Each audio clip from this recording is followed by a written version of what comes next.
Hello, my dear young friends. Today we shall discuss the question paper in accountancy.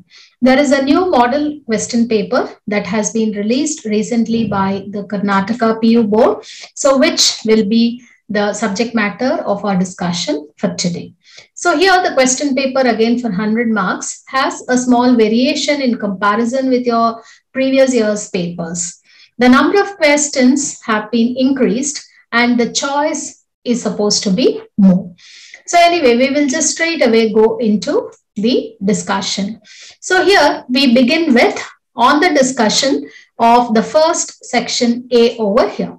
So section A, it comprises of 12 questions. And upon these 12, 8 questions are to be answered.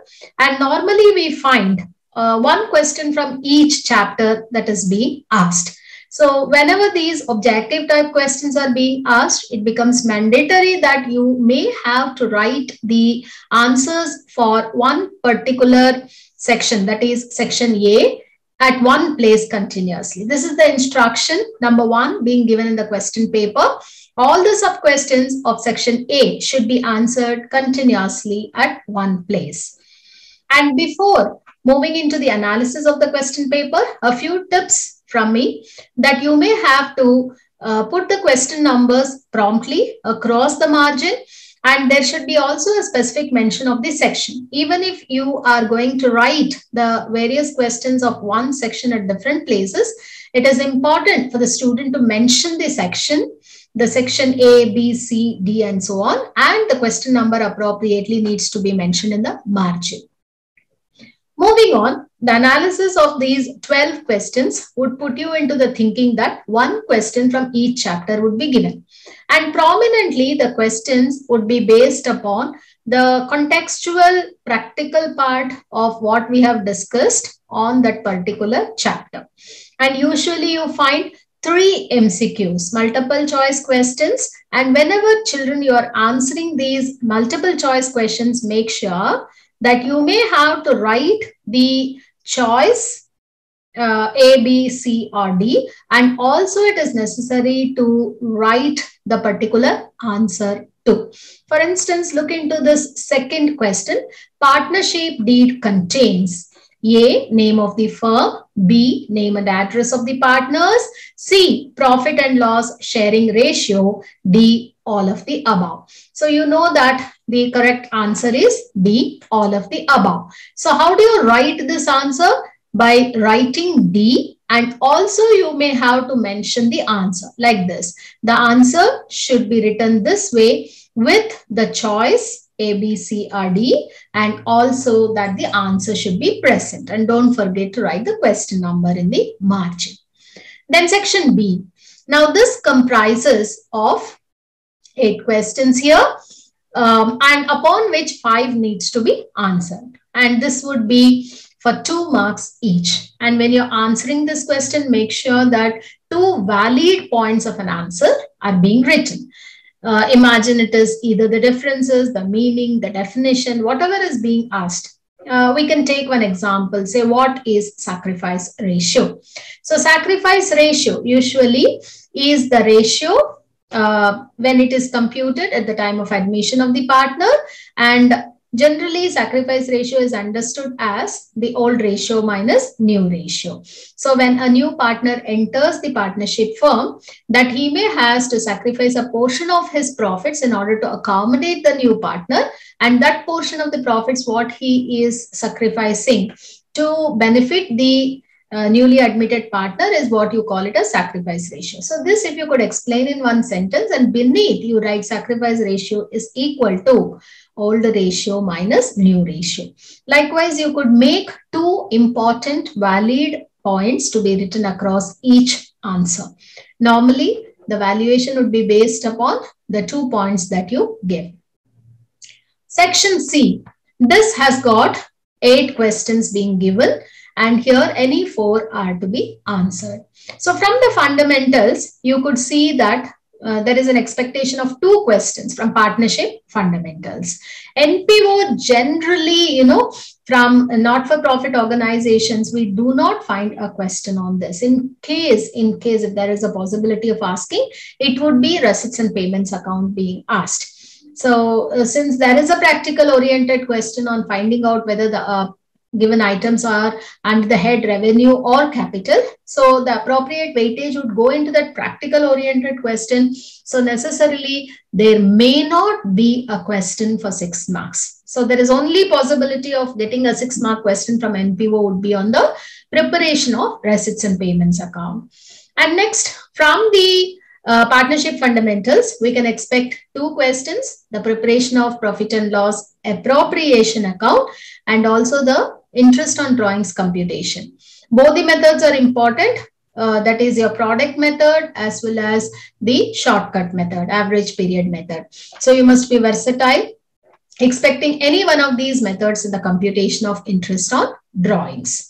Then over this ratio part of the question, either it could be sacrifice ratio being asked or the gain or benefit ratio. Sometimes new profit sharing ratio also could be asked. So all these 3 ratios, the computation should be prepared upon. Next, we expect a particular question from the chapter on the death of the partner. So usually the death of the partner would frame the question on the preparation of the executor's account of the dead partner, the deceased partner. So here they may ask you the executor's account of the deceased partner. At times this would also be transformed into the capital account, or sometimes they may not specifically give you to prepare any such account, but they would say work out on the total amount that is payable to the executor. And in either of these cases, it is important that you may have to prepare the balance money that needs to be paid to the deceased partner's executors.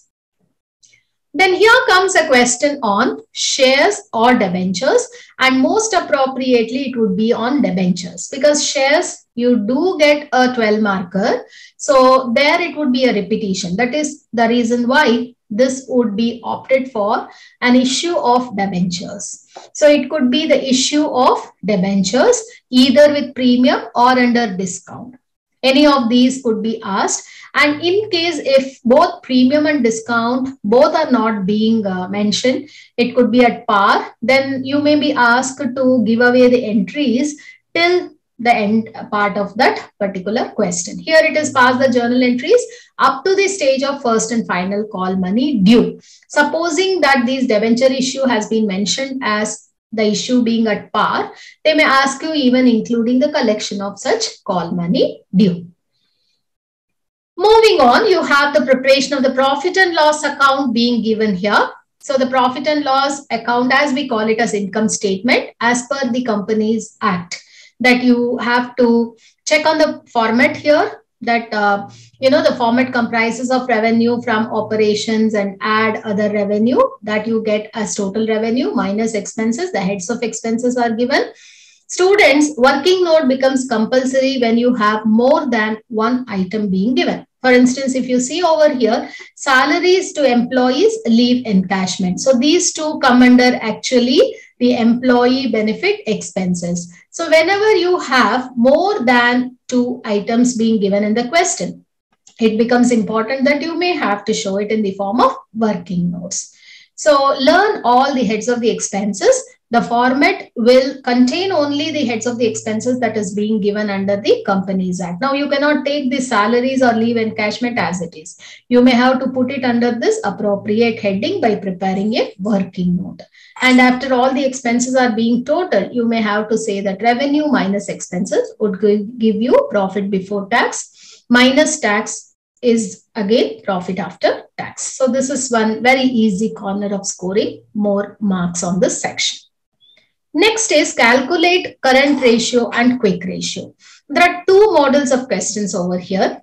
And generally speaking, say from the students' point of view, that these kinds of questions only are being framed and asked, or otherwise at times say this ratio is specified and you will be asked to derive the current asset total or the current liability total or together both.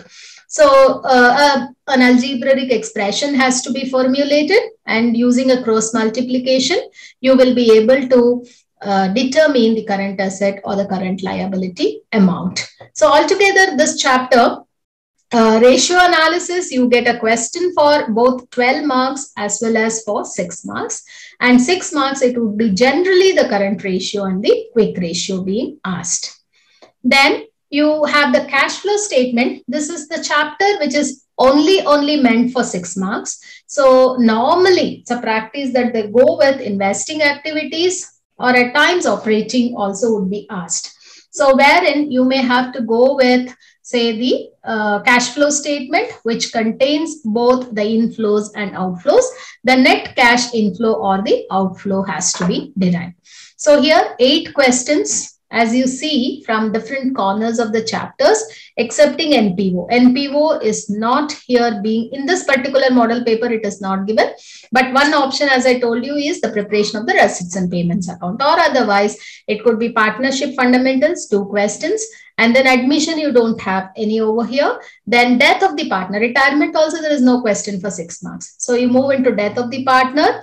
And after that, you have a question upon, say, the ratios here. Ratios, I guess, yeah, it is admission of the partner and then death of the partner. Then you move into the issue of the debentures, that is company final accounts. It is company accounts, wherein issue of shares, debentures would come. And then income statement preparation. Here, generally, balance sheet is avoided because balance sheet would comprise of so many items and the marking would not be enough to be given for 6 marks. Then in ratio analysis, you have only 2 ratios being asked, and it would go into these current and quick ratios. And finally, the cash flow statement. Next, the most important section of the entire question paper over here. This is for 12 marks. Each question comprises of 12 marks, and you may have to answer 4 questions upon 8. There are totally 8 questions that are provided, and you need to answer 12. So this is a kind of like, the format, the blueprint generally is not being changed. Actually, this year, this academic year, an extra question has been added over each one of the sections, that you have more number of questions being given for choice. So it has become student friendly, I should say. So 1 question from NPO. And here also, we find that the old balance sheet of the NPO is being given. Actually, there are 2 models. You may have to do both the old balance sheet followed by the income and expenditure and the new balance sheet. But generally, that is being avoided for the dearth of the time as well as for the mark allocation, that you have only the preparation of the income and expenditure account and the final balance sheet. And whenever the adjustments are given, there are again 2 ways of being asked. It is like simple adjustments that is given at the end of the question. And sometimes you find certain adjustments from the old balance sheet. There is another way also, year-wise, that these expenses or the receipts are being provided. So that way the student must take care of as to, especially in the preparation of the income and expenditure account, being a revenue account, only that particular current year's details are to be provided. Next, we move into admission of the partner. Here you have to prepare the revaluation account and followed by the partner's capital account and then the final balance sheet with the due adjustments. And remember, the goodwill is to be treated only as per accounting standard 26. You should not forget that AS 26 has to be followed in the treatment of goodwill. Next, the retirement of a partner. Actually, earlier to this particular year, there used to be an internal choice whether to go in for admission or retirement. Either one of these questions used to be there in the question paper. But now, being the choices being increased upon, you have both the questions on the admission of a new partner as well as the retirement of an existing partner. More or less, the pattern remains the same.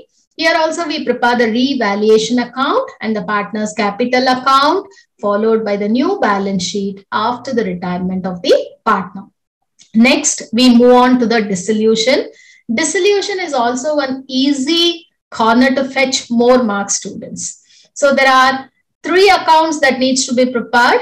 One is realization account, followed by partner's capital account, which has a close identity to your admission and retirement of the partner. And finally, there will be no balance sheet after the firm being dissolved, only thing you have to prepare is cash or bank account. So this is also one of the easiest questions that you can attempt for 12 marks. Then comes issue of shares. Normally, the pattern is to go in for asking you over the issue of the shares at premium. And also there would be some call scenarios which would lead to forfeiture of some number of shares and these forfeited shares being reissued.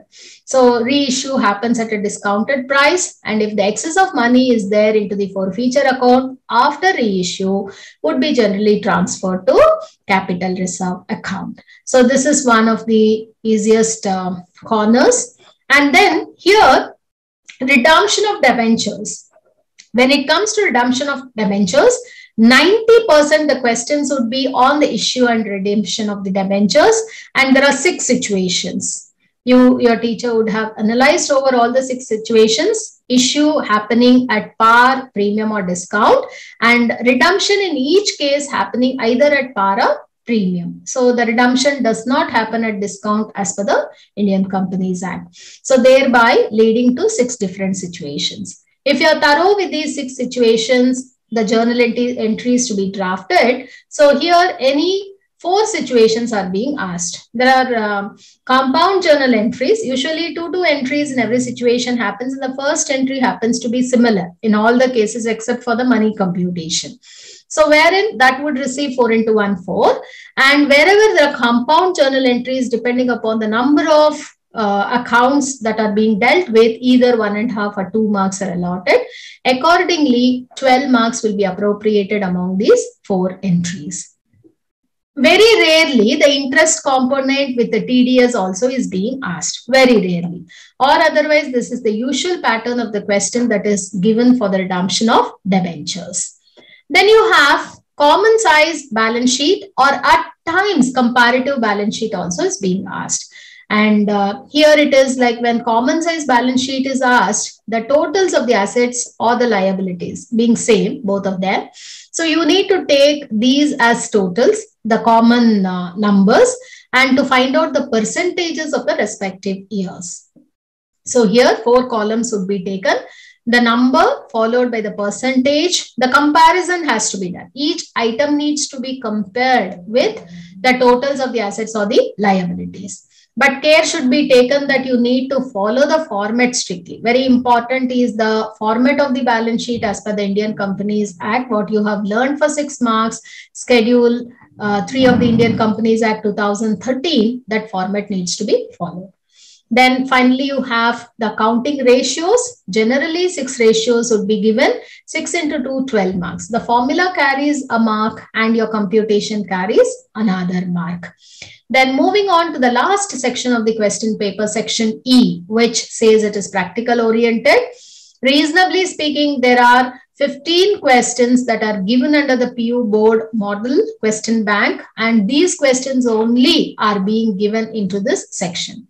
And now that they have increased these numbers also to 4, any 2 are to be answered. So usually you have 1 question each from every chapter, and if you are preparing on these questions, on these practical oriented questions, I think, easily that you will be able to score. And there is also liberty, students, that you can check out a few questions because you have ample number of choices. See, the whole question paper, it is almost like doubled, meaning that half of the question paper is meant for 100 marks. You have ample number of choices. So necessarily the strength of the chapters you can decide upon. So whichever chapters that you find that you are good at, those chapters you can prepare promptly very well. The others, other ones you can just sweep through so that you can keep it for the choice and for your additional allocation of the marks. So I wish you all the best. I hope this analysis of the question paper in accountancy for this academic year will be purposeful.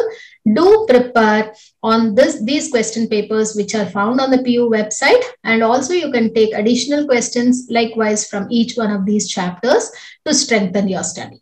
I wish you once again all the very best for the forthcoming board examinations. Thank you.